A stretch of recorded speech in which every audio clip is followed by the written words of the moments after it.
This episode of Food Psych is brought to you by my online course, Intuitive Eating Fundamentals. If you're ready to leave diet culture behind and reclaim the life it stole from you, learn more and sign up at christyharrison.com/course. That's christyharrison.com/course. Welcome to Food Psych, a podcast about intuitive eating, health at every size, and body liberation. I'm your host, Christy Harrison, and I'm an anti-diet registered dietitian and certified intuitive eating counselor, offering online courses and programs to help people all over the world make peace with food. Join me here every week as I talk with interesting people from all walks of life about their relationships with food and their bodies. I remember I was teething, little gums bleeding, cried every evening, it was all about eating. When I became a teen, it was all about beefing. Now I'm ready for the world, trying to sink my teeth in, stacking it. Hey there, welcome to episode 143 of Food Psych. I'm your host, Christy Harrison, and today I'm talking with Maria Paredes, a counselor and health at every size therapist. We talked about how diet culture and the diet industry targets the most marginalized people, remembering that there's no way to do intuitive eating, quote unquote, perfectly, the recovered versus recovering debate, and so much more. It's a really great episode, and I can't wait to share it with you in just a moment. But first, I'll answer this week's listener question, which is from a listener with initials GG, who writes, "Hey, Christy, I found your podcast about half a year ago now, and you can't imagine how much progress it has helped me make. Though I still struggle coming in and out of the diet mentality and diets in general, I'm proud to say that I've come a really long way since just last year, so thank you for all that you do. However, one thing that unfortunately triggers my diet mentality at times in me is actually my partner's thin body. My partner is literally the most supportive person in the world, loves me unconditionally, and we often talk about my body acceptance journey, and he's 100% rooting for my anti-diet and anti-fatphobia efforts. However, he's in a thin body, and I sometimes find myself envying it, and it almost sends me back into diet mode again because I feel like in order to be worthy enough, quote unquote, to be with him, I should be as fit or as thin as he is. I know this is all steeped in fat phobia and the thin ideal, but I don't know how to stop feeling this way. Has anyone else dealt with this before? He's a normal eater and he just naturally has a thin body, and in fact, we've talked about his own negative body image, about being thin or not as muscular as a male, which he actually struggles with a lot. I haven't told him that his body triggers me as, one, I don't think it would be helpful to either of us, and two, I love him and his body, and there's nothing I would change about it or him." So thanks, Gigi, for that great question. And before I answer, just my standard disclaimer that these answers are for informational and educational purposes only, aren't a substitute for individual medical or mental health advice. Legalese there. So yeah, this is a great question, and it's really timely because we're coming up on Valentine's Day, and I think complicated situations with partners and, related to our partners and our bodies in comparison come up a lot. So I want to start off by saying that yes, other people really do struggle with this, and you're not alone. There's actually a great spoken word piece by Rachel Wiley that my associate Ashley Saruya pointed me to, and it's called 10 Honest Thoughts on Being Loved by a Skinny Boy, which is about this exact situation. Rachel talks about how others perceive their relationship as a woman in a larger body with a man in a smaller body, and how she herself struggles to accept that her partner loves her for exactly who she is. So I'll be sure to include that in the show notes for this week's episode. I think it'll really help you feel less alone, and I recommend it to everyone too. It's a really great spoken word poem. Trigger warning for it because she does give a little description of her boyfriend's skinny body, but it's not, if you're triggered by descriptions of thinness, then you might want to skip that one. But otherwise, I think it's a really wonderful listen. And you can find the link to that in the show notes, which is christyharrison.com/143. That's christyharrison.com/143. I also want to give you big props for acknowledging that these emotions are coming up for you, because these issues around your worthiness and comparison and things like that being rooted in fat phobia and the thin ideal, that's a lot to even become aware of, right? It's a huge feat in and of itself to acknowledge that those things are connected. And so I just want to point that out. Even getting to that place, I think, is really difficult. And I'm sure you put in a lot of hard work to get there. So I agree that I don't think it's something to necessarily discuss with your partner, because other people's body sizes are out of their control, just like yours is out of your control, right? And so it's not his body's fault that you're feeling triggered. It's just diet culture's fault, really, and the message that it's taught you and all of us about bodies. And it's really interesting that his body being thin triggers you, but he actually has negative ideations about his body being thin because of what he's been told about how a quote unquote masculine body is supposed to look within diet culture too, right?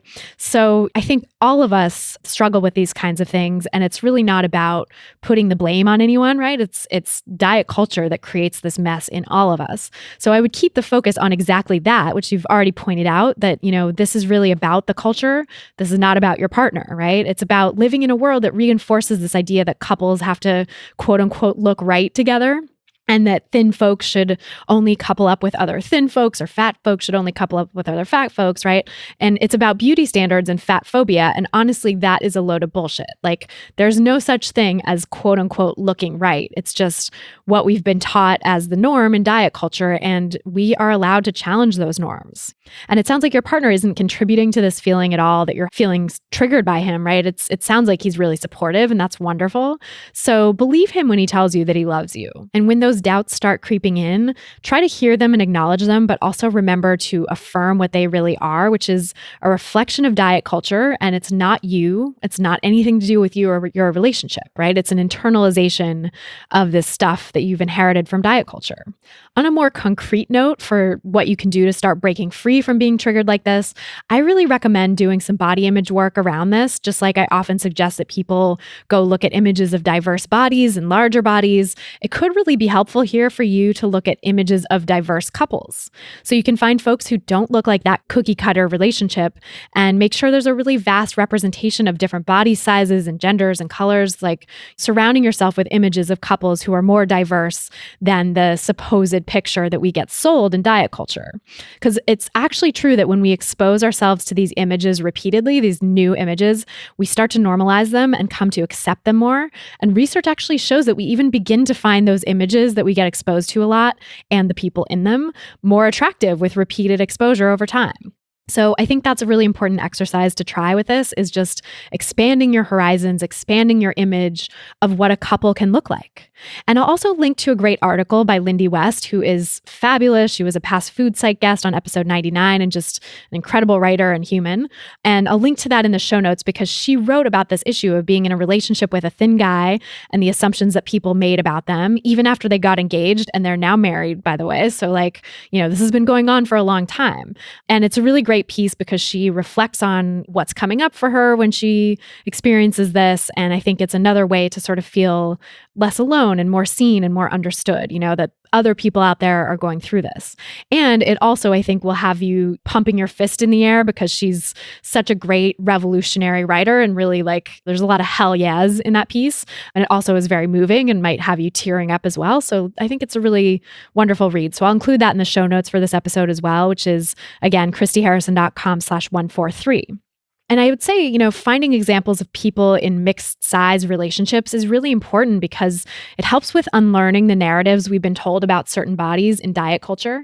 And I spoke a bit about this in my conversation with Dawn Sarah 2 episodes ago in episode 141, and with Caleb Luna in the last episode number 142. So I would recommend checking those out too, because we talk about relationships and sex and bodies in those episodes as well, all kind of gearing up for this onslaught of Valentine's Day stuff. And so I'll just say, in conclusion, that I think relationships, romantic and sexual relationships, are complicated. And they're really a lot more complicated than our beauty ideals and our romantic comedies would lead us to believe. The cultural memes that we have about relationships don't tell the whole story. So curating the images around us to reflect our life experience really helps affirm that we're not doing anything wrong. And in fact, our life and the way we live it is just as real and just as valid as anyone else's. So your relationship is just as real and just as valid as a relationship between 2 thin people or 2 larger bodied people or anyone in between. You're doing great. So I hope that helps. And I'm really wishing you and your partner all the joy and the happiness and the love exactly as you are in exactly the bodies you have now. To submit your own question for a chance to have it answered on an upcoming episode, go to christyharrison.com/questions. That's christyharrison.com/questions. And then if you want a whole library of answers from me to help you master intuitive eating and the anti-diet movement, plus a chance to have me answer any question you want, join my online course, Intuitive Eating Fundamentals. You'll not only get an exclusive monthly Q&A podcast with answers to all of your specific questions about intuitive eating, but you'll also get to be a part of a private community where you can connect with hundreds of other participants who are on this journey together toward intuitive eating and really supporting each other. And I'm also in there answering questions every weekday, along with my wonderful staff. So you really get a nice mix of individual support and community support and self-study in this course. If you're ready to become an intuitive eater and leave diet culture behind once and for all, you can learn more and sign up for the course at christyharrison.com/course. That's christyharrison.com/course. And now, without any further ado, let's go talk to Maria Paredes. So tell me about your relationship with food growing up. Sure. So I come from Italian-Irish family. So my dad's side was from Italy, and my mom's was sort of kind of that mutt European, Irish, Scottish family, strong Catholic family. And so there was a lot of center around food. And my dad's parents were immigrants and impoverished immigrants. So the story that we would always be told was that they came over with eggs in their pocket on the ship, right? Like when they immigrated. And so there was always kind of this like, you need to be grateful for what you have and how important food was. And we had a lot of, I think, focus around that piece. So with that and with my clients, I want to try and assume parents are always doing the best that they know how with what they have. But there was definitely a strong push around certain foods and what was good food and what was bad food and just a strong, I think, Italian-American push to just eat food in general. So eating past fullness, not having autonomy around what you're eating and that sort of thing. So a lot of that was negative. And there was also a lot of positive. I have a lot of really awesome memories of celebrations and family get-togethers around food and different kinds of food and making food, making homemade pasta and homemade gnocchi and, baked goods, but also a lot of memories around not being able to trust my own body and making decisions about how hungry or full I was.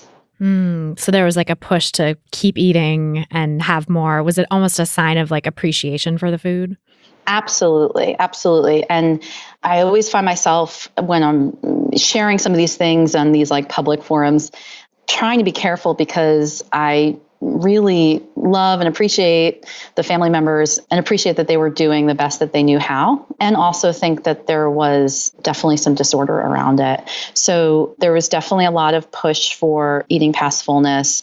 Meals were made and you were just expected to finish what was on your plate. And often it was a 3-course meal every night.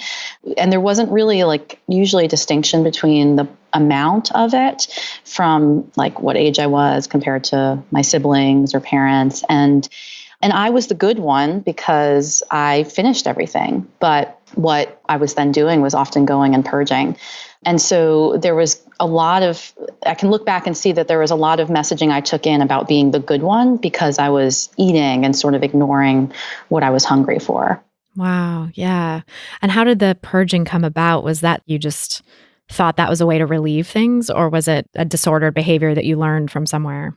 That's a good question. I do remember seeing one of those Lifetime movies or something. I don't know that that's exactly where I got the idea from. I remember learning about Karen Carpenter and Elizabeth Taylor, but I can't point to one thing. I just know that I tried it one day and it felt relieving and good. And I can definitely see there were a lot of parallels to other family sort of trauma stuff that was going on that then I was also sort of finding relief through it. So it wasn't just the getting rid of food. It was also sort of this emotional release of trauma and experiences that were going on. I wish I could remember exactly when. It was definitely in middle school the first time. And it wasn't for me, it wasn't a consistent thing. I kind of weaved in and out of different behaviors. And so, yeah, it wasn't this kind of ongoing. It was different weaving out. And I was always an athlete or I was in ballet. So there were other ways, in some ways being on 3 sports teams or 5 sports teams a year. There were other ways that sort of purging, not purposely, but I think that allowed for some of the binging to happen. Over exercise and stuff like that. Yeah. And it wasn't intentional overexercise. And I don't think it was dangerous overexercise. It was just when you're playing sports, it's not uncommon. I mean, at one point I remember being on like the school soccer team, and I was on like club soccer teams, and then you're playing field hockey and basketball and other things. And so you're just active. And so in a way, it almost was like, it wasn't an unhealthy, it was just sort of compensatory built in. But then when you transition out of those times when you're doing that much, I think then you like notice the contrast. Yeah. And I played a little bit of soccer in college. I like to say that I did a really good job of warming the bench, and that my section of the bench was really quite warm. But then too, like you go to college and it's like, oh, partying. And there's a lot of other just culturally normalized binge purging behavior, I think, in general. So I mean that like in a lot of different ways, like both with drinking, with study hard, play hard, So I went to a school where it was a really high achieving school. And so you work hard to get your 4.0 and studying till late, and then you go over to the bar and drink a lot and stay up late and do it all over again the next day. And so there was definitely a lot of those like dialects of like all or nothing kind of intense, which I think I was probably attracted to because of just different elements of my own upbringing. Yeah, that makes total sense. Mm-hmm. So that vacillating between restriction and purging or overeating, or the pole of the restrict binge cycle, seems like it was present for you for a long time. Definitely. And those, I think, are themes that were, in some ways, I feel like looking back, even embedded in just on both sides, sort of family history. So even as my mom was a war baby. She was born in 1945. And, the story is my grandfather was away at war when she was born. So he came back, and I think, I don't know exactly, but I think she was like 6 months. And, that time was such a restriction, like just, I think socially, politically, and it was sort of right. There was rationing even Totally. And it was exciting. Like, you're doing this together, like we're helping the effort, And so I think that was embedded in her way of growing up and then passed on. And I mean, I could get more into that on my dad's side. There was definitely this restriction of having grown up in this impoverished valley in northern Italy, Austria, and then coming to the States, and my grandparents working dirt jobs to support their kids. And so restriction, as we know, breeds binging and the excess. And so I think there was just so many of those themes just that set the stage, if that makes sense. Absolutely. Yeah. The deprivation piece, because I think it's definitely worth saying that deprivation can come from diet culture, or deprivation can come from material circumstances, yes, the depression or the war or rationing or poverty. All of those things can really set up the same kind of restrict binge cycle, but it's not intentional restriction. It's restriction out of deprivation. Mm-hmm. Absolutely. And that the body really wants to survive. So you're sort of, everything in us is programmed to get more and get enough when we've gone through a period of deprivation. Yes. And there were definitely a lot of, I would say in some ways, mixed messages around that. So, very Catholic family. And my dad was even, in the seminary to be a priest for 8 years of his life before he left.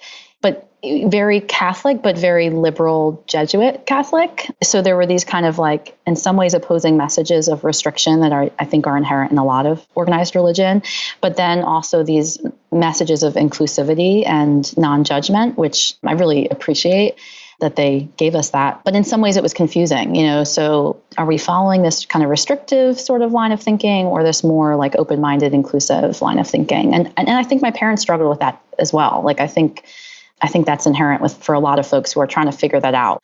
How do we apply this tradition in whatever way that also allows for maybe critical thinking and inclusivity? Right. Yeah. It's a hard line to walk. And it's nice to have the openness of the Jesuit tradition to temper maybe some of the more intense strictures of just the regular doctrine. But yeah, it's still confusing probably in a project to have to sort through it all. Yeah. And I mean, I remember the church we went to, it was a bunch of hippies playing guitars and, and I remember meeting priests who were married and gay priests, and it wasn't so odd. It definitely is not the more common thing, but I think there's a lot of people who don't even realize that there's some of that goes on and that there are more sort of liberal traditions within that. But again, I think that can be confusing. And I find that for a lot of folks for whom like religion or spirituality is so important, but wrestling with like what parts of it they want to keep and what parts of it maybe are getting in their way, especially with recovery.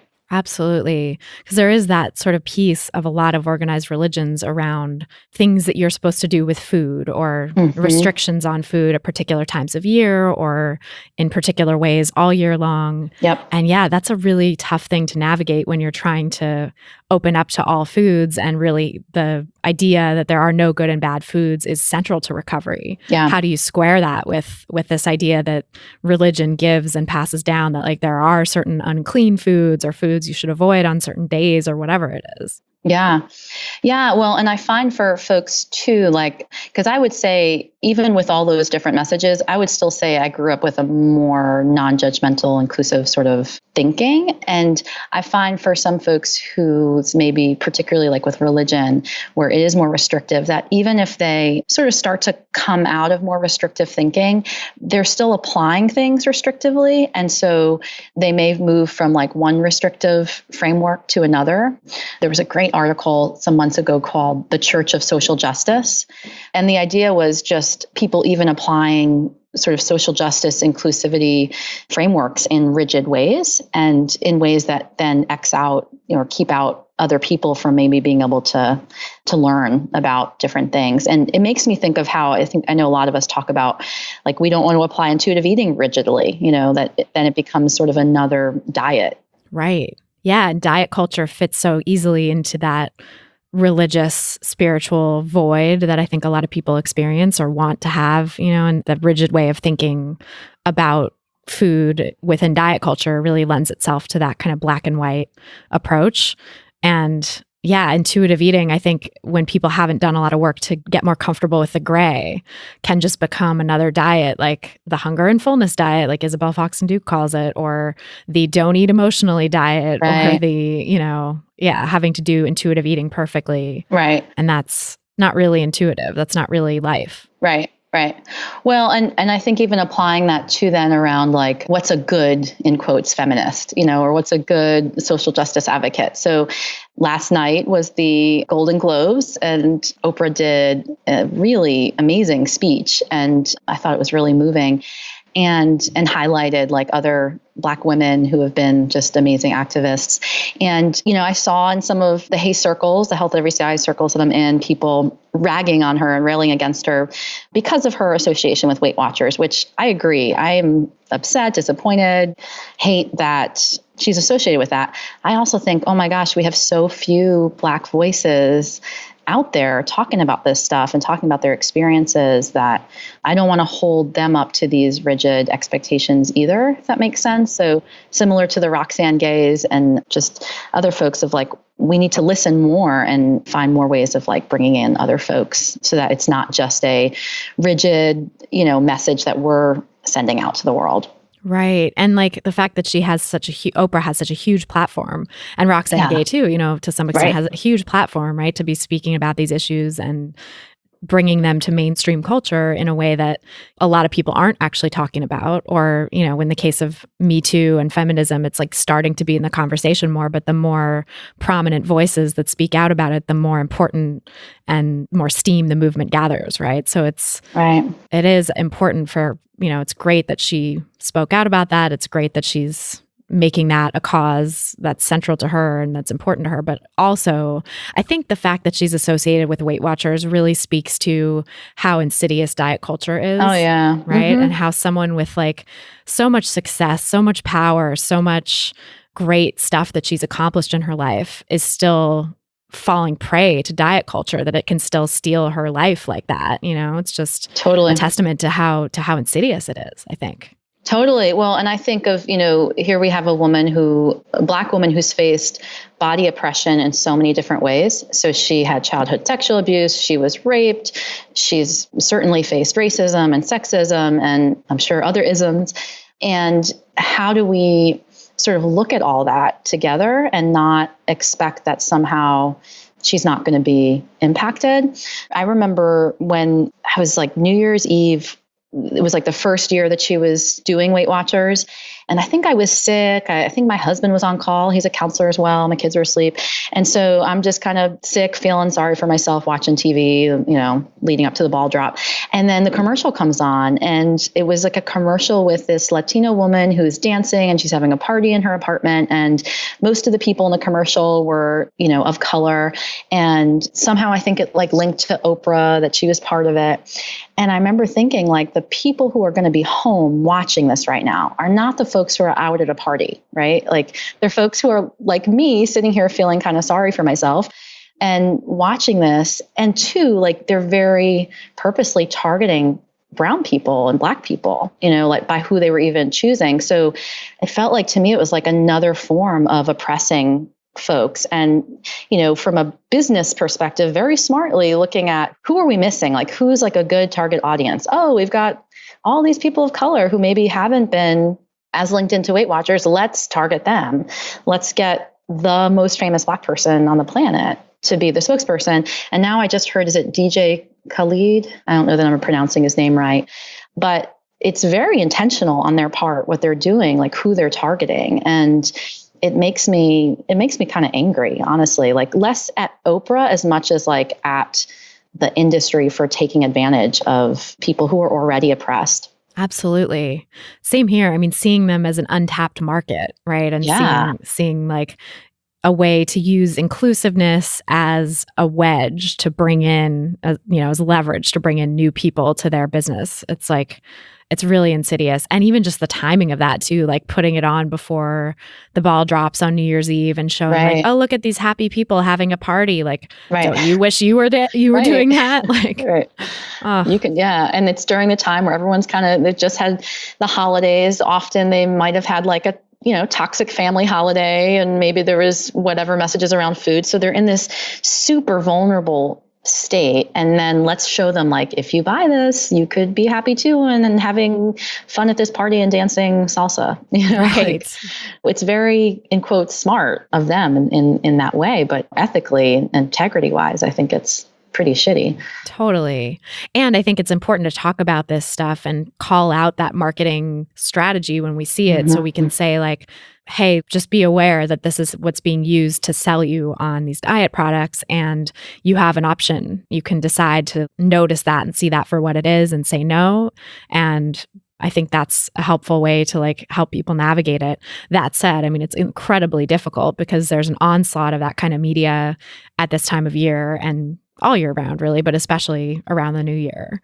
Totally. It's like eyes wide open, like being a smart consumer, like really looking at how they're selling, like, why are we feeling pulled into this product? Yeah, absolutely. Seeing those insidious marketing tactics for what they are. Yeah. So kind of jumping back into your story. Yeah. How did you get from where you were back then, right, in adolescence and college, of like really, it sounds like you were sort of on board with diet culture, using disordered behaviors, and then to where you are today as a health at every size activist?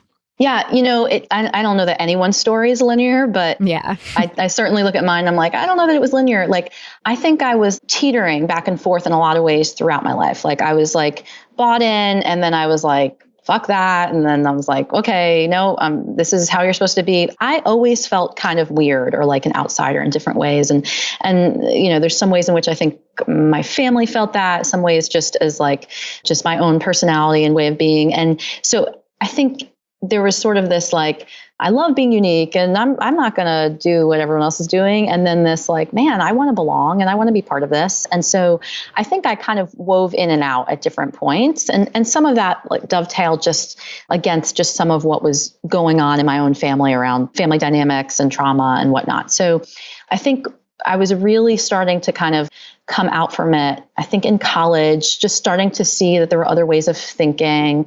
But I really didn't start individual counseling until grad school, and that was 2003. And actually, just the other day, I was going through throwing out stuff, and I found the business card of my therapist, who I saw for a long, long time. And it was the card that she wrote Intuitive Eating on, like the book. And I was like, oh my gosh, I want to frame that and put it in my office.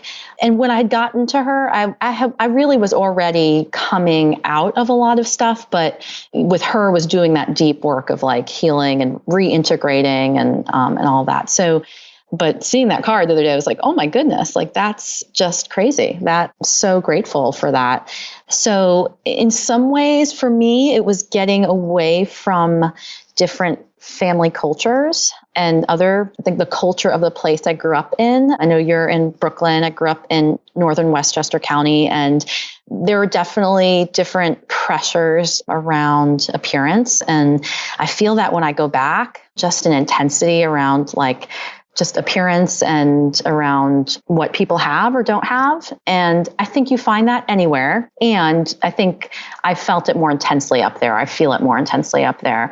Now, I think there's probably people who maybe feel that more intensely down here, and they maybe could go move up there and not feel it. But for me, my associations were definitely around that up there.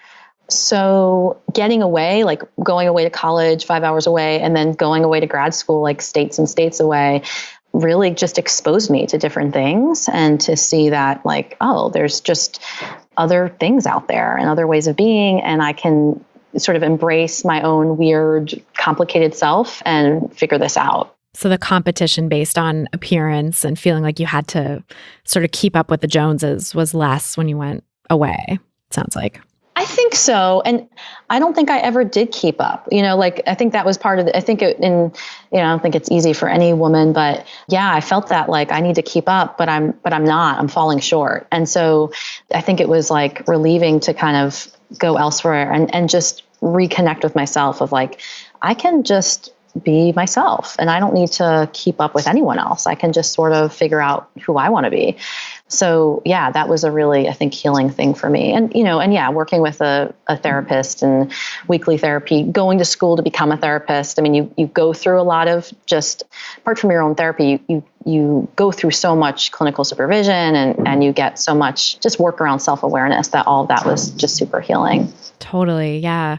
Do you feel like your experience with the disordered eating attracted you to become a therapist, or with trauma, or like what was it, do you think, that drew you to that career? What drew me, so my dad was a guidance counselor for like 43 years. My mom was a social worker, then raised us 5, and then went back and became a nurse at night. So, and there was lots of like just therapists or like social workers, counselor kind of people and threaded throughout the family. And so there definitely was always this very sort of servant, and some of that was rooted in like Jesuit Catholicism, like serving other people was a big part of our family culture. So, in some ways I think I was always meant to do this, but I think the biggest thing was more, yes, going through own family trauma, seeing people hurt, seeing folks experience just significant mental health and not being able to support them or save them or help them in the ways that I think any family member often wants to. And so, and I tell this to my students, like, sometimes you learn like, you're not supposed to get anything out of being a counselor. And I think that's bogus. Like, I think I do good work and help my clients, and I certainly get a lot personally from being able to help people. And sometimes it's almost like a way that I'm helping my family members in the way that I couldn't growing up. Yeah, I feel that completely. I feel like that's very much part of what attracted me to do the work that I do as well. Mm-hmm. My mom's actually a social worker too. Oh, cool. Yeah. And we had, some definitely like alcoholism in the extended family and family trauma and stuff that I saw growing up. So I think it was definitely very attractive to me for various personal reasons too. And I actually started out as a psychology major and then sort of had a crisis in college where I was like, realized how kind of enmeshed I was with my mom and how I was just following in her footsteps because I thought I should, or I had never really experienced something different, and changed gears completely and became a journalist. But it's funny that was my first career, but then somehow, I decided to go back to school to be a dietitian, and then I circled back to something that's much more in the therapeutic mental health sort of space that was always something of interest to me. And I feel like going through my own training to become a dietitian, also doing the work I did as a food writer, actually, before even going back to school, really helped heal my own relationship with food. And especially doing the work and the training that I did to be able to treat eating disorders, and now to be, to work as an intuitive eating counselor, like all of that really deepened my own commitment and connection to my body and my relationship with food and all of that stuff. So I feel like I've definitely gotten so much out of the work that I do that I never would be at the place that I'm at now, for sure, if it weren't for all of that. And the podcast too, even, I started the podcast almost 5 years ago, and I'm like, have learned so much and grown so much through the process of just having these conversations. So totally. And, like whenever I hear that question, like, are you recovered? Or like, what's, these kind of static categories, I cringe a little bit, because I think it's ever growing or ever evolving. At least for me, it is. Like, I personally don't want it to ever end. Like, I hope I keep growing and keep learning and keep finding new ways of like seeing myself in the world. Does that make sense? Yeah. Oh my God, me too. Yeah. And I sometimes when I hear the recovered versus recovering kind of controversy, I just think that's also kind of a restrictive way, like all or nothing way of looking at it, because I think it's also a privilege to be able to identify in that way. Like, as a white woman, I don't face some of the oppressions that other women of color might face. And so recovery versus recovered is going to look different too. So yeah, I love that I get a lot out of this too, while also, of course, having good boundaries and making sure you're not turning it into about yourself. But I think, how could we not get something from this work also? Right. I know. And I think that's the key, right, is the boundaries part, and feeling like you can, you're not getting something therapeutic in the therapeutic situation necessarily in that moment. Like, you're not asking your client to give you something. Right. But you're sort of, on the whole, doing the work is giving you something. It's not the moment to moment thing. Like, you're showing up for your clients with boundaries around your own experience in that moment. Totally. And my grounding theory is, do you know RCT, relational cultural therapy? Mm-hmm. Okay. So the whole premise of that too is like, you heal through relationship. So even that idea, or that sort of like archaic way of looking at healing as like us, them, I think is potentially harmful to a lot of the clients we work with, whose trauma and oppression is rooted in disconnection and othering. And so from that way of thinking, to heal, you really need to have less boundaries and more of relationship, and you need to be impacted. So if my clients didn't matter to me, or if they didn't impact me in a deep way, I think I wouldn't be doing good work, if that makes sense. So I think it's even good clinical work and in line with HASTE to be doing that. Right. Yeah, that's a really important point too. I feel like for me, when I dropped the feeling like I had to be this neutral, objective clinician and not react to things that people were saying, and started like letting myself react and having the natural emotions that came up when people would tell me, really difficult stories about trauma and oppression and fat phobia that they had faced out in the world. I think that being human like that and being authentic and having the responses that I had, I heard a lot of clients say that it was really helpful for them to recognize, like, oh, wow, she's tearing up at hearing this story, or she's really, mirroring this sort of anger that I'm feeling. And that makes me feel like it's valid, or have permission to have that. Yeah. Yeah. Well, and it's like a corrective emotional experience too, I don't know if that's a term, like it's corrective emotional experience in them being able to experience us caring about their story when others may not have, and them being able to experience them mattering to us in a way that perhaps they didn't matter to the ones that they needed to matter to. Yeah. Because I think so much of trauma and oppression are like, you're supposed to just put it down, put it aside. The people perpetrating it on you are like probably saying something like, suck it up, or don't tell anybody about this, or this, this is not as big a deal as you think it is, right? This is nothing. Right.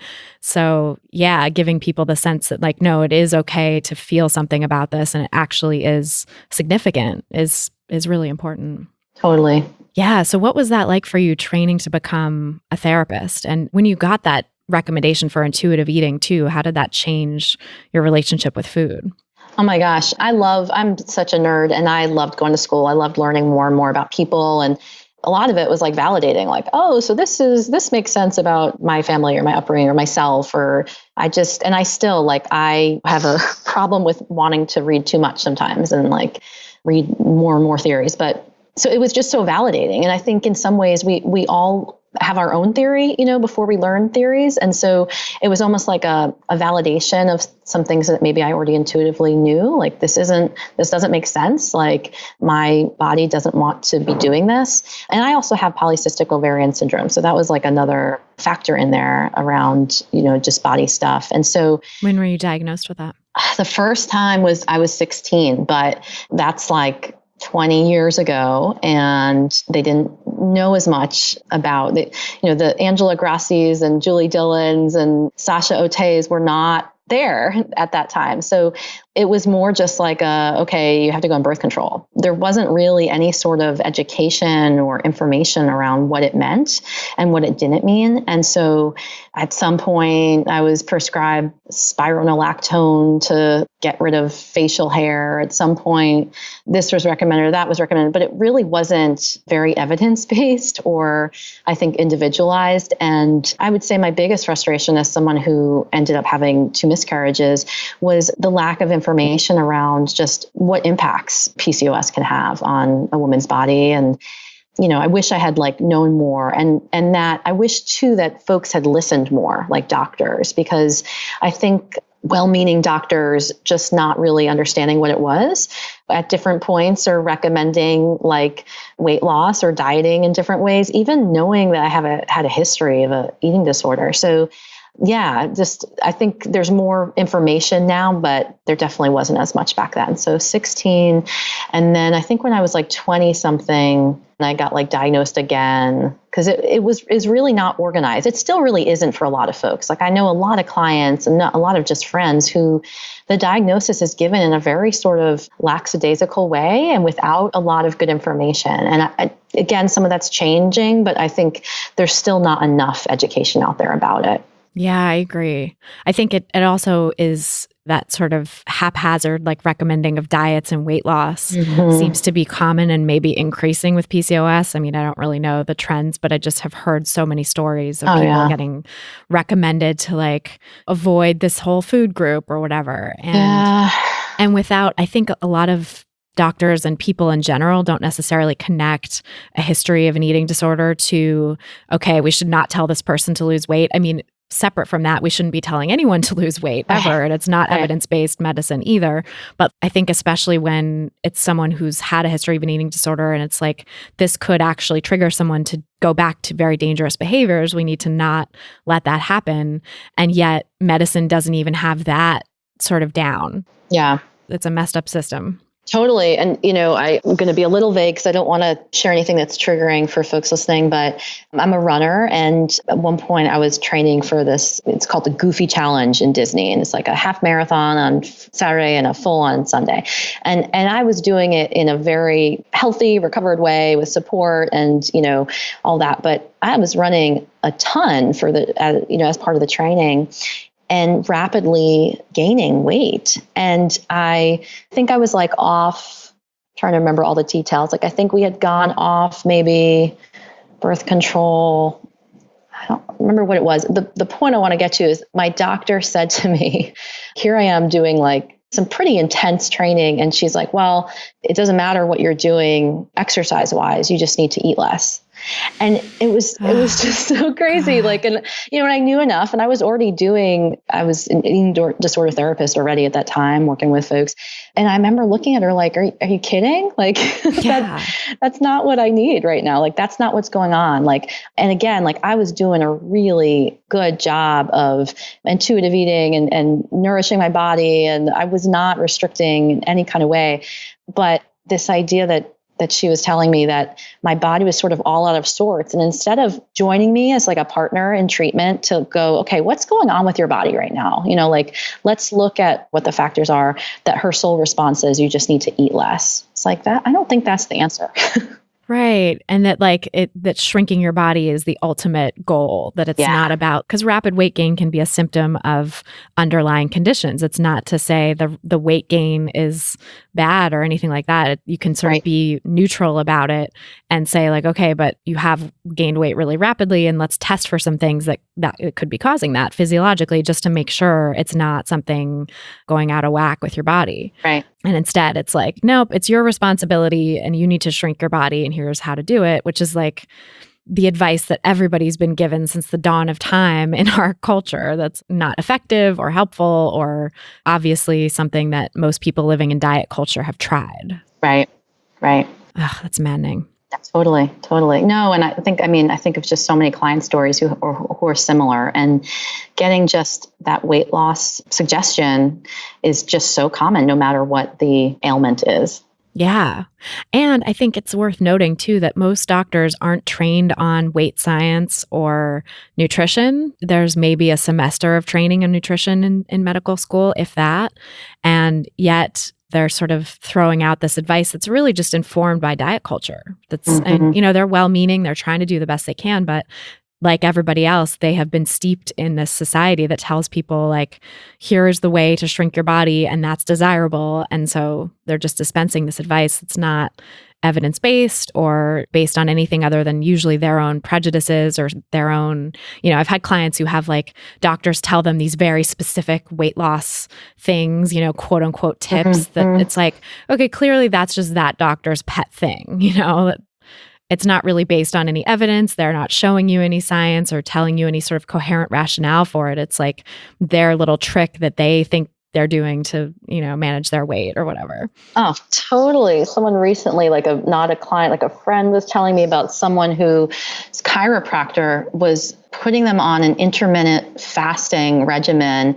And this was someone who had weight loss surgery and gained the weight back.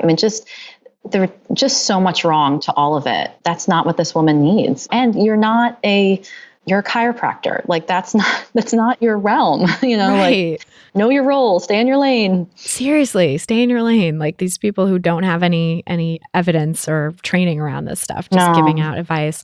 Yeah, I know. Here, personal trainers, chiropractors, massage therapists, acupuncturists, all these people are giving out nutrition advice based on whatever limited ideas that they have plus diet culture. Right. And that's not helpful. No, not at all. And, again, not to demonize them because they're doing the best they can. But I think when health providers can sort of wake up to this and say like, why have I been sort of pulled into giving this type of advice, understanding that it's not evidence-based and that there is an alternative, that they can learn about health at every size and do their best to support that framework in whatever their area of practice is and stay within that scope of practice rather than giving nutrition advice. Like that's actually the way to help. That's what I find so frustrating sometimes is that it seems like around weight stuff and dieting stuff that there's almost this like purposeful pushback against even learning about it, so I'll have conversations with folks and we'll share maybe just some facts or some things. And there's almost like oh, well, yeah, that's just not my area. Like instead of like going, oh, that's interesting, maybe I want to learn more, but then they're still giving bad, harmful advice. And so I think sometimes there's definitely providers I've experienced who they're not even interested in knowing what the science says. Like they're just interested in continuing to do what they've been conditioned to do. Yeah. I know those are the people that it's so hard to work with and that it's so hard to ever hope for change with, because it's just like they're not curious. They're not even open to hearing about it. Right. And if anything, like when I talk to folks, I'm like, just be curious. Like you don't need to change your mind yet. Like just be interested and explore, or maybe read this and see what you think. And because I think when folks are curious, they'll learn more and they'll see like, oh, there's another way of thinking. Right. I know in my experience, being a journalist is sort of being professionally curious. So I guess I was always encouraged to be curious, but like when I switched careers and became a dietitian and then started looking into eating disorders as my specialty, I went to conferences, I was reading literature, and I was seeing again and again this health at every size thing come up. And it, like hearing presentations where I was like, this makes a lot of sense. And at first it was not it was sort of challenging and confronting, like, oh, wait, okay, does that mean I have to change the way that I practice? Do I have to not offer weight management, quote unquote, to certain people if I'm going to be a good provider in the eating disorder sphere? What does that mean, like, for my business model, for my, I had to think through a lot of these tough questions. But I think just staying curious is what allowed me to feel like, okay, I'm taking in the information and it really is making sense. And even though there's areas where I'm resistant to it, I can't deny that this is really sound information and it's completely different than anything I learned in school or in a lot of my trainings. But it's actually the stuff that I learned in school isn't helping anyone. There's no evidence that that's actually working. Right. So what's an alternative? I have so much admiration and gratitude for like folks like yourself and like folks just in our community who have been curious, like it's just, and especially I would say it's probably even harder in nutrition than it is in counseling to be curious when so much of what you're being taught is thinner is better. Basically, I just, I think it's so cool. Like the folks who radically go, there's something else here. Like, let me just be curious, open my mind a little bit and see what else is out there. Yeah. Well, thank you. I mean, it's definitely a countercultural position, especially I think when you're in the nutrition field and people are constantly like, oh, can you give this talk on how to manage your weight? Or like, there's all these opportunities for this sort of traditional weight paradigm. And to say like, I'm going to say no to all of that. And like, I'm doing this other thing can feel scary. And so I think part of the reason I really like talking to fellow professionals on the podcast and getting into a little bit of the like behind the scenes of being a professional in this field, I think it's interesting to everyone probably to hear it, but it's also helpful for other professionals listening to hear how this journey goes, what it's like, what it takes to get to a place where you're, building a business that is health at every size oriented and you're not selling weight loss. It's important, because we don't get that kind of strategy or that kind of mentorship in school most of the time. Yeah, I've had other counselors or students approach me and they're like, what's it like just saying fuck in your like social media? Like, how do you do that? And I'm like, I just do, and I don't mean to like gloss over the process of like getting there, but I think sometimes it is, whether it's like thinking differently or trying a new food or trying a new outfit or, something that might be scary for someone just based on what their experiences are. Sometimes it is just that, is just saying, okay, I'm going to do this. And again, I don't want to simplify the process because I think there is so much else that can go into it, but that for some folks, it's just a matter of deciding, like, I want to figure something else out. I don't want to feel this way anymore. And I want to be curious about what else might be out there. Right. Yeah. And I think there's a lot that goes into getting to the point of making that decision. It's like the readiness to change has to be there. But then, I think that first step or that first foray of deciding like, okay, I'm going to try something different here and committing to that can end up building on itself because you try something and you're like, okay, that wasn't so bad. Like I didn't die. The world didn't end. The world didn't fall apart. Right. Yeah, exactly. And so it kind of gives you more confidence to keep going forward with it. Yeah. So am I allowed to ask you a question, Christy? Oh, yeah, absolutely. I'm curious, at this point doing this, and you've interviewed like so many different people, like, I'm curious, like, what are you finding is hard at this point in what you're doing? Like, what message do you feel like is still the hardest to get out there? Yeah, that's a really good question. I think obviously my confidence in spreading this message has grown as time has gone on. So personally, like the emotional labor that it takes to be a countercultural voice has gone down because I've done a lot of it already and had to sort of get through that. And so I'm becoming more and more confident, I think, speaking to people who just don't get it or people who might be hostile, which, I mean, I can tell you off the air that I've applied to do a speaking gig that hopefully will get approved. That's going to be the pinnacle of that potentially. Yeah. So, I'm starting to sort of go in that direction a little bit of like kind of arguing and presenting, and that still stresses me out. That's like a sort of a scary next level. But I think, in terms of like the effectiveness of getting the message out there and what still feels like difficult in terms of really making a dent. Because I feel with the podcast that I have made a real dent in terms of introducing these ideas to people, helping people start to see there's another way, right? Like introducing the health at every size paradigm and intuitive eating. Absolutely. Yeah. But I think the part that's that's harder to make a dent with is those little nuances, those subtle levels at which people are still holding on to diet culture and diet mentality and they don't see it. Yes. So they're like, oh yeah, I'm totally on board with this intuitive eating stuff. And, I counsel all my clients to like only eat when they're hungry and stop as soon as they're full. And it's like, oh, it's so close, right? But but there's still this little piece missing of like, it's not a mandate. You don't have to only eat when you're hungry and have to stop when you're, and actually the mandate to do that is from diet culture and diet mentality, which we need to break down, Totally. Well, I have to say, like, I give your podcast to so many people and so many of my clients. And I feel like, there's a number of podcasts that have just been such an awesome supplement to the therapy process. And the ripples of like who you're helping is like so many, so great. So thank you. Thank you. I really appreciate that. That's really nice to hear. Yeah.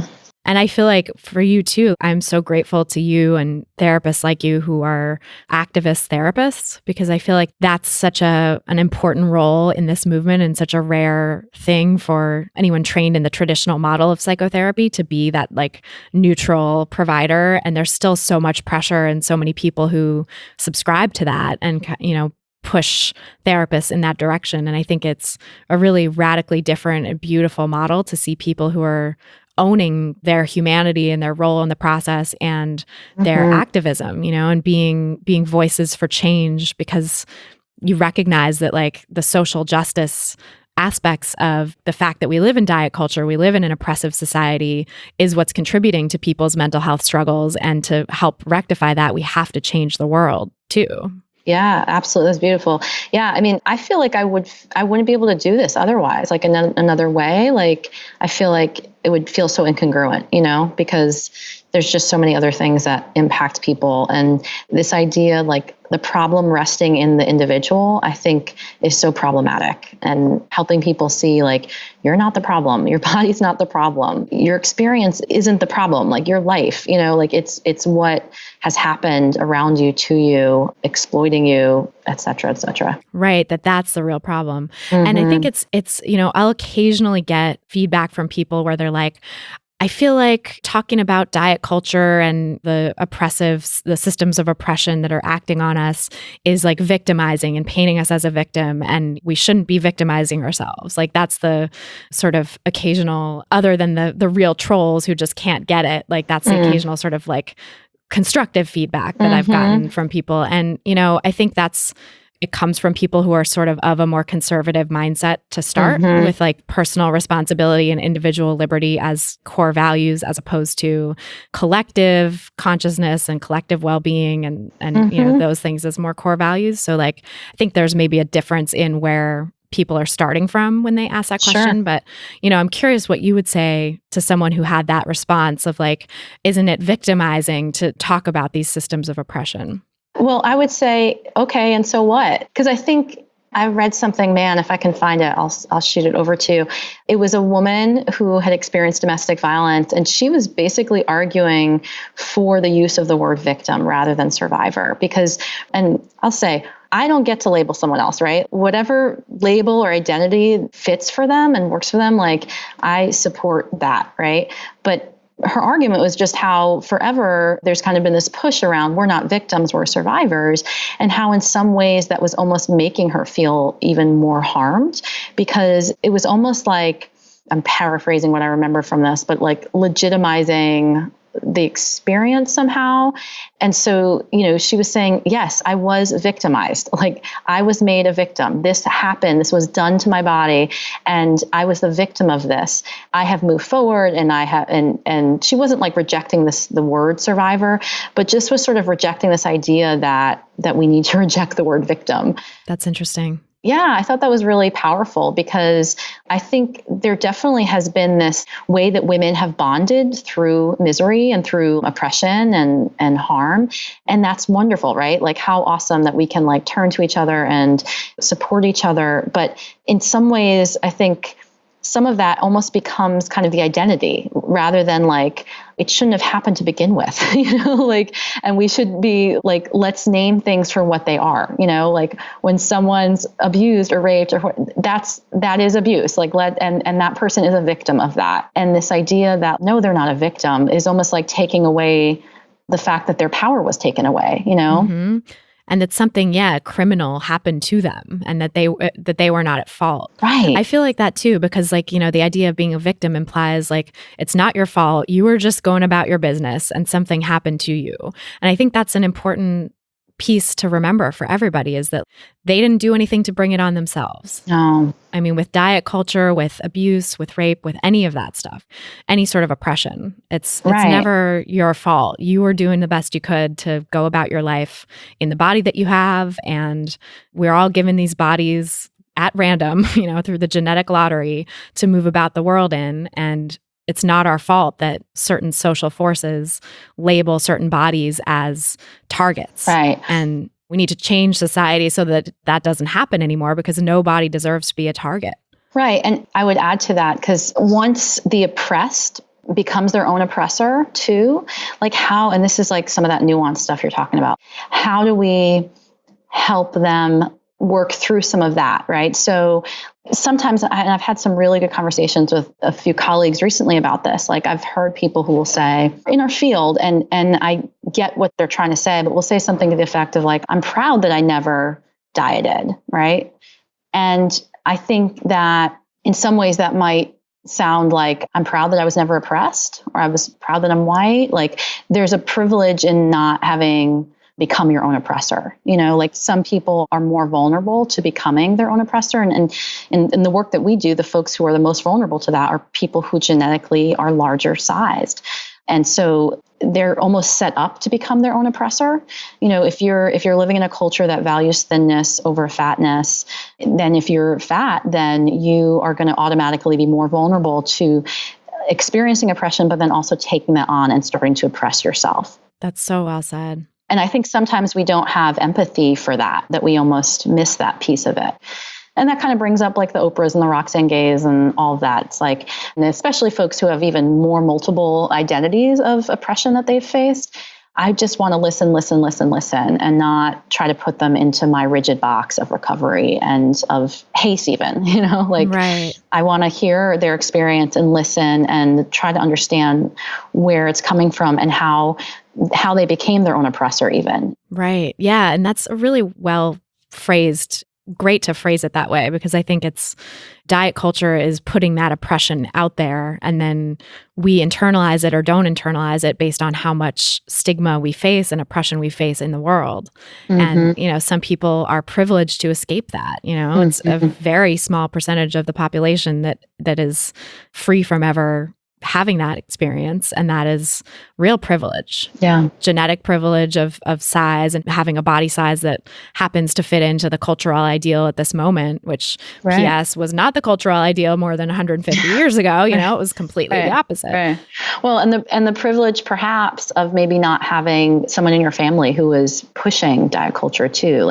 I think there's just multiple levels of privilege that can be in that, because I think for someone to have the genetics, have the environment, have all that, and not develop an eating disorder is so rare. And so just being conscious of that, just all this kind of stuff that I know you talk about so often, is just being aware of our privilege, but even almost being aware of what we don't know. We don't know what we don't know. This is kind of almost getting into Socratic, Socrates, Plato, but we don't know what we don't know. So we don't know what someone else's experience is who experienced something different from us. I feel like I'm being redundant, but. No, totally. That makes complete sense. And I think being open to that, and again, being curious, about what other people's experiences are, can help us not to be so rigid or kind of recreate the same systems of oppression that we're coming out of and trying to help the world heal from. Right. It's HAES is a great framework, Health at Every Size, and intuitive eating are great frameworks for helping people relate to their bodies and their health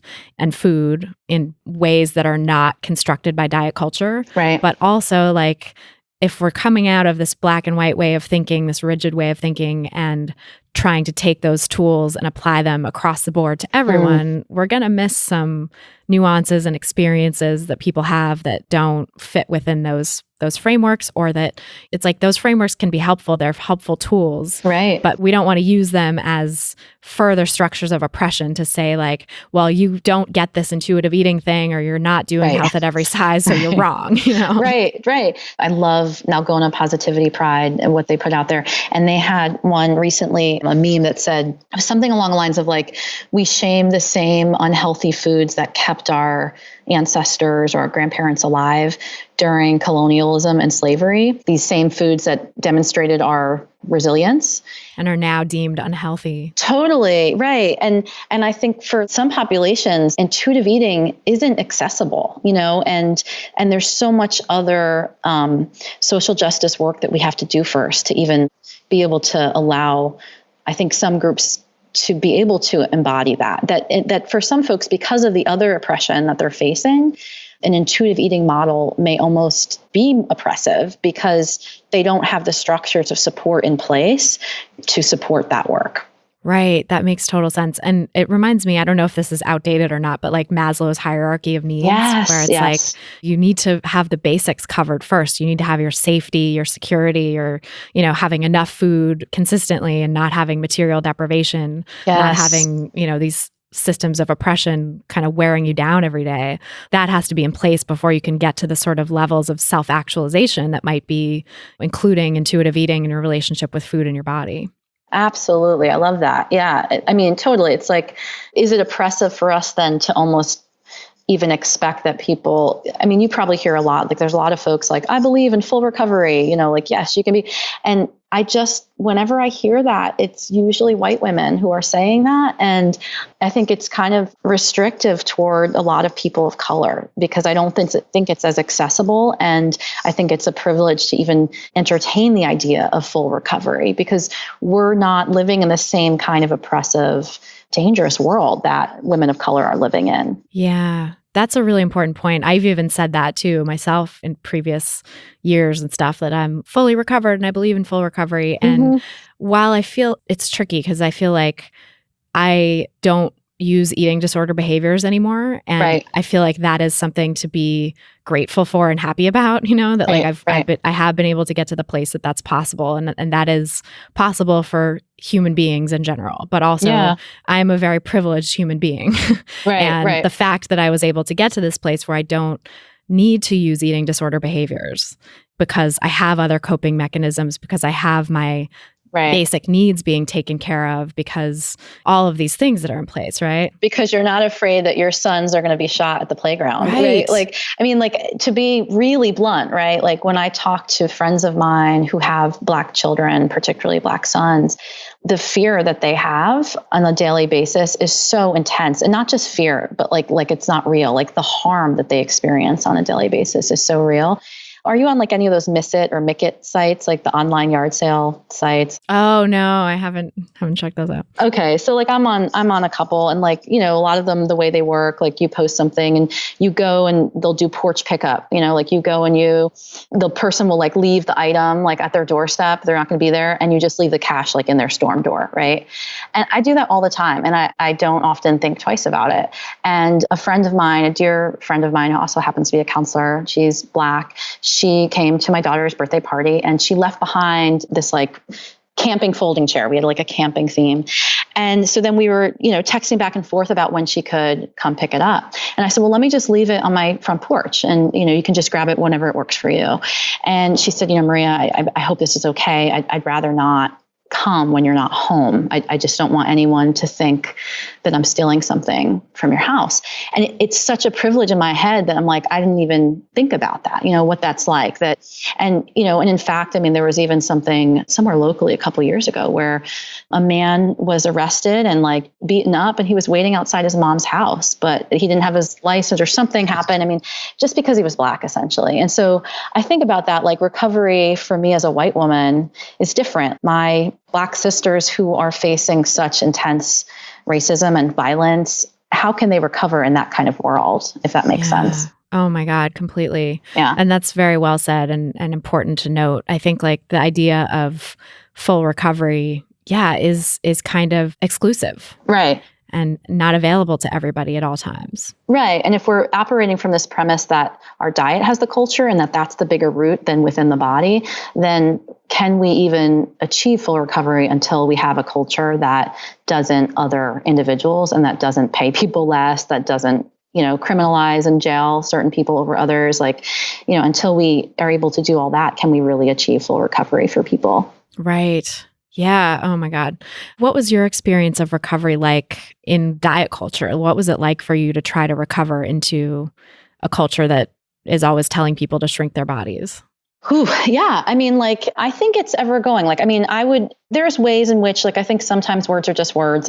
Am I fully recovered? I don't engage in the eating behaviors or eating disorder behaviors that I engaged in the past. But, I think we're all still impacted. And then as you grow, things change, right? So having babies, having miscarriages, having your body just change, having 3 daughters, just different things come up. So to me, recovery is an ever evolving process because your body's always changing and the world's always changing too.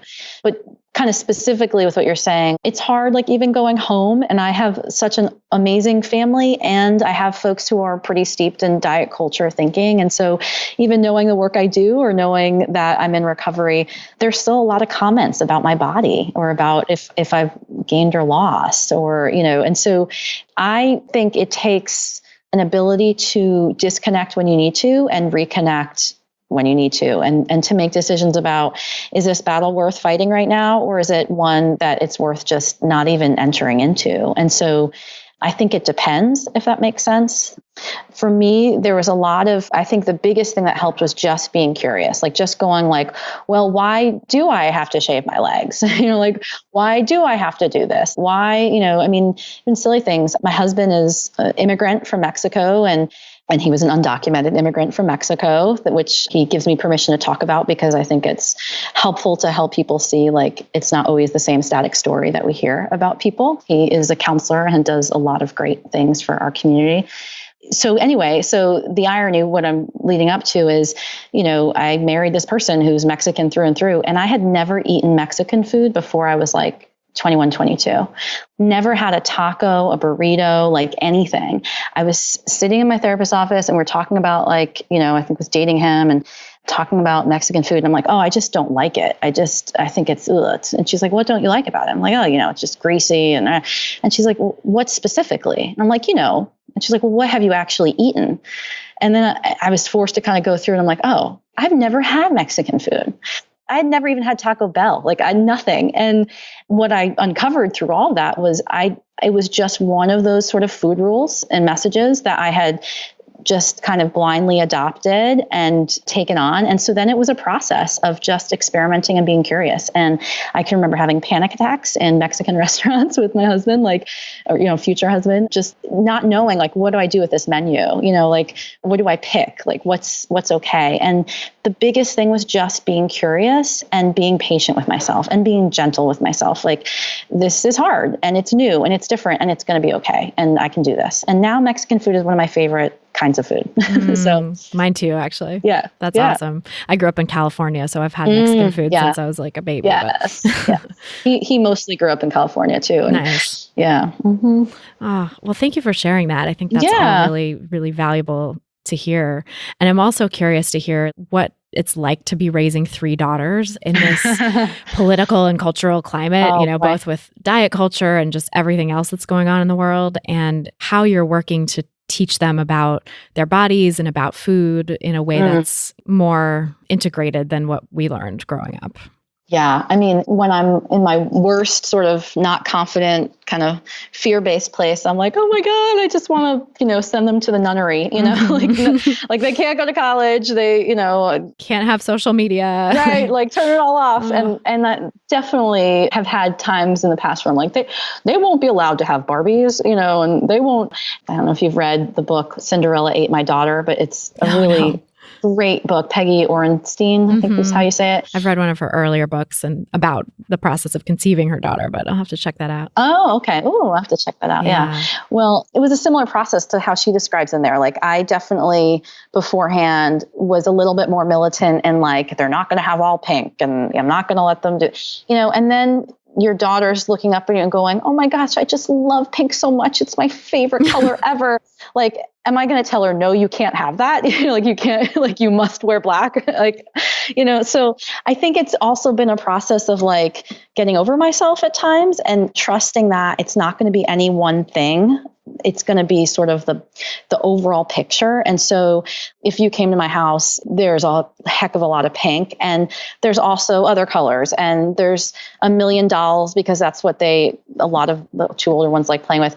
And there's building toys and there's other stuff, and so rather than trying to go, we're only going to have this, trying to just expose them to a lot of different things.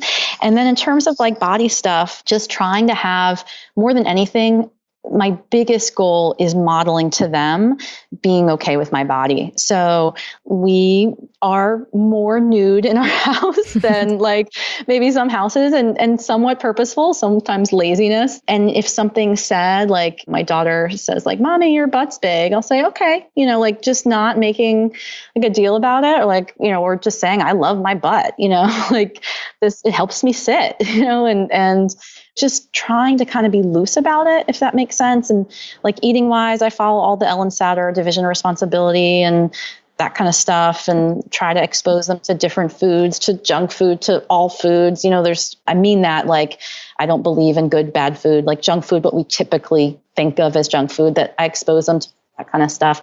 But in terms of like bodies and being girl stuff, like just wanting them to see, like, you get to figure out your body. So if you were in my house in a week, you would probably hear the phrase, listen to your body. Well, it's your body, over and over again on repeat, to where now I'll say, well, you need to go pick up your room. And my 6-year-old will be like, my body doesn't feel like it. And then it backfires. And I have to be like, listen, no, I don't care what your body feels right now. You're going to clean up your room, but it's neat too, to see like that they are starting to think in that way, like where one was at my office and I had some Hershey Kisses out, and she was like, Mommy, can I have some? And I said, sure. And she's just eating. She's like, how many can I have? I said, just listen to your body. And she starts eating them real fast. Right.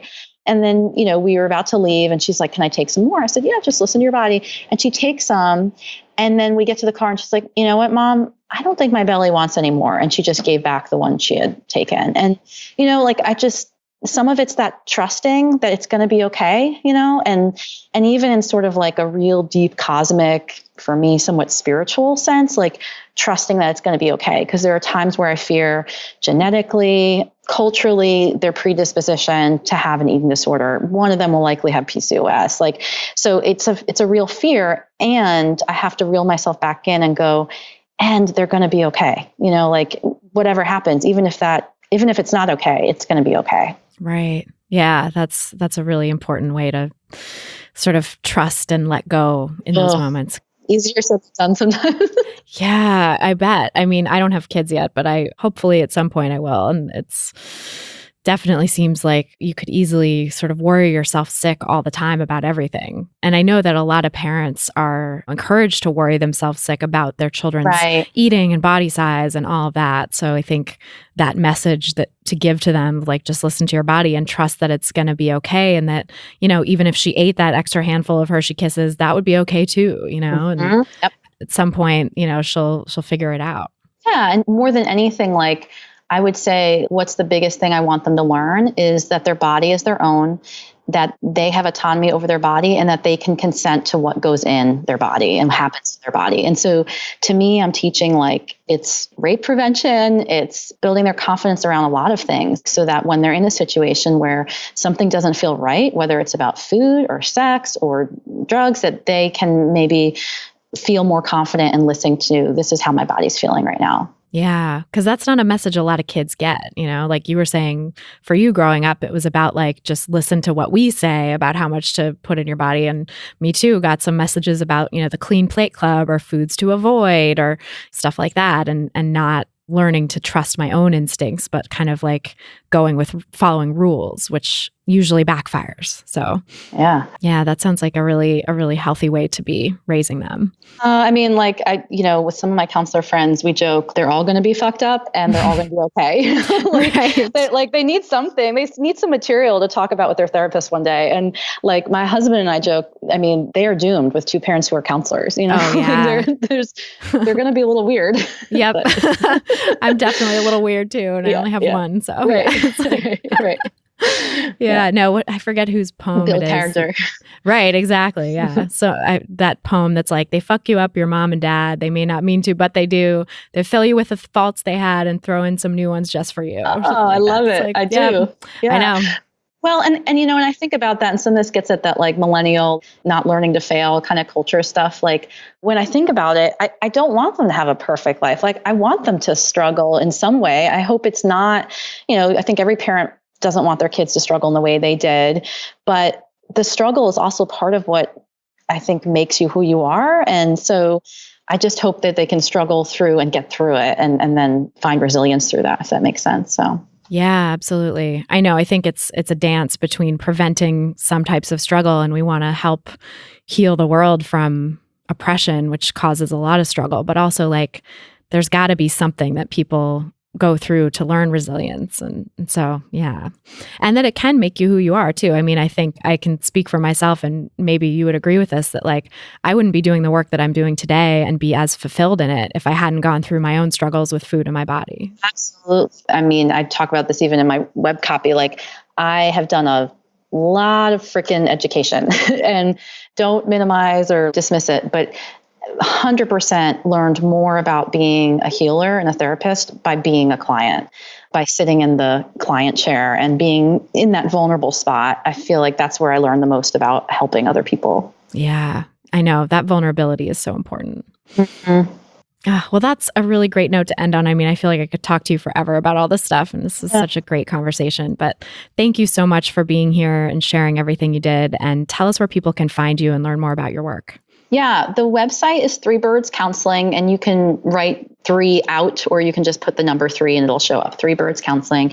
And that's the same as my Instagram page, 3 Birds Counseling. My Facebook page is still Body Politics with Dr. Maria Paredes. And I know you're supposed to have everything integrated in the same, but I just love that name. And I think it speaks so much to how this work is political and how our bodies have been politicized. So I'm keeping it. I love it too. I think it's such an important phrase for people to hear, body politics, because it is political. Yeah, totally. Yeah. Well, thank you so much. We'll put links to those in the show notes so people can find you. And thanks again for being here. This is great. Thank you. Thanks so much. So that is our show. Thank you so much again to Maria Paredes for joining us on this episode. Thanks to you for listening. If you've gotten something out of this podcast, please help us reach more people who need to hear the anti-diet message by sharing it with your friends and family. Sharing it on Apple Podcasts or iTunes especially, but on any podcast provider is great. And just making sure that other people you know subscribe so that they can get the message, and also so that we rise up higher in the podcast rankings and that more people discover us by just browsing through the health category, because that's another way that people discover the podcast. And I think it's really important to be rising up in those ranks. You know, we're in the top 100 health podcasts on iTunes, which is great, frequently the top 50, but you know, that top 10, top 20 is real diety. So we got to do more to try to drown those voices out. So let's get in there and help us rise up in the rankings by sharing with your friends and family. You can also leave us a nice rating and review, and that just makes my day. And it also helps us out in those ratings. If you're looking for some practical tips to get started on your own anti-diet journey, check out my free audio guide, 7 Simple Strategies for Finding Peace and Freedom with Food. Just head over to christyharrison.com/strategies to get it. That's christyharrison.com/strategies. To get full show notes from this episode, including all the resources we discussed, go to christyharrison.com/143 for episode 143. That's christyharrison.com/143. This episode was brought to you by my online course, Intuitive Eating Fundamentals. If you're ready to make peace with food, become an intuitive eater, and leave diet culture behind, learn more and sign up for the course at christyharrison.com/course. That's christyharrison.com/course. Food Psych is edited and engineered by Podcast Fast Track. Our community manager and content development associate is Ashley Saruya, and our album art was photographed by Abby Moore Photography and designed by Meredith Noble. The music you're hearing behind me now is by a band called AWOL, and the track is called Food, used under the Creative Commons license. Thanks again for listening, and until next time, stay psyched. Stupid or scared, no work in the kitchen now. Who put you there?